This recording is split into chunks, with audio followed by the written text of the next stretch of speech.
What's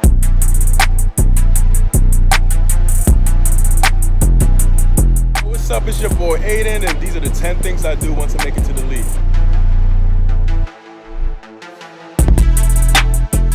Thing number one I do once I make it to the NBA, I'll definitely buy my mom a house and take care of my mom, you know, because she's my everything and she's my number one priority. She's the only parent for me and my older brother, so she's my everything. I mean, we've lived together, just me, her, and my brother, for 18 years. Number two thing I do once I make the NBA, I'll definitely build a rec center in Ireland to enhance the basketball culture and, you know, create basically more hoopers in Ireland. I want kids in Ireland to kind of appreciate the game of basketball and don't think of practice as a chore, to have genuine passion, a contagious passion of the game of basketball. The third thing I would get once I make the NBA is definitely a crazy sneaker collection. You know, growing up as a kid, I couldn't always get whatever I wanted, but at that point I probably want to get some Off-Whites.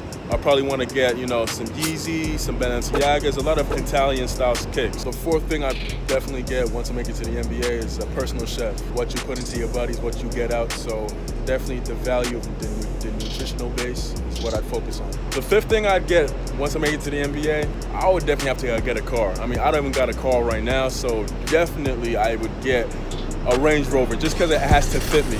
You know, every superstar's dreams to get like a Lamborghini or something like that, but I gotta earn that. So probably later in my career, I'll probably get a car like that. Number six thing, I mean, you already know I said something about getting a house for my mom, but I mean, I gotta get a house for myself too. So, you know, nothing too crazy, probably get a nice apartment in whatever city I get drafted to. Seventh thing I'll do, I gotta call my high school coach. You know, this is something we've dreamed about since I was in 8th grade, so since I was 13 or 14 years old, and I was always in his office, always, you know, laughing and saying, you know, what if, and, you know, I know he's a dude that definitely had my back from the beginning. Coach-wise, definitely played a big role in helping me understand the game of basketball. Eighth thing I do is basically, you know, call on my friends, everybody that's been with me, you know, before I even played the game of basketball.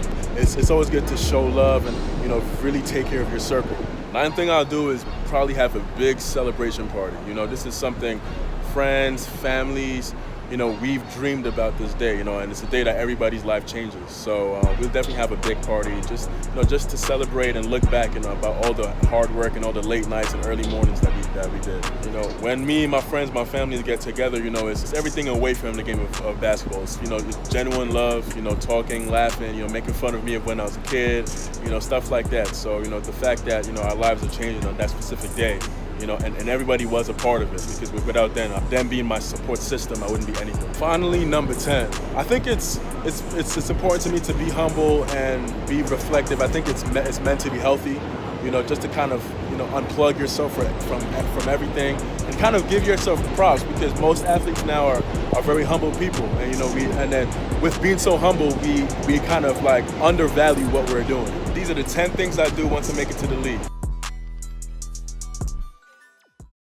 Hey, yo, pause, time out. You haven't watched the video yet? You gotta make sure you watch it. And also check out the other videos here and subscribe. What you on?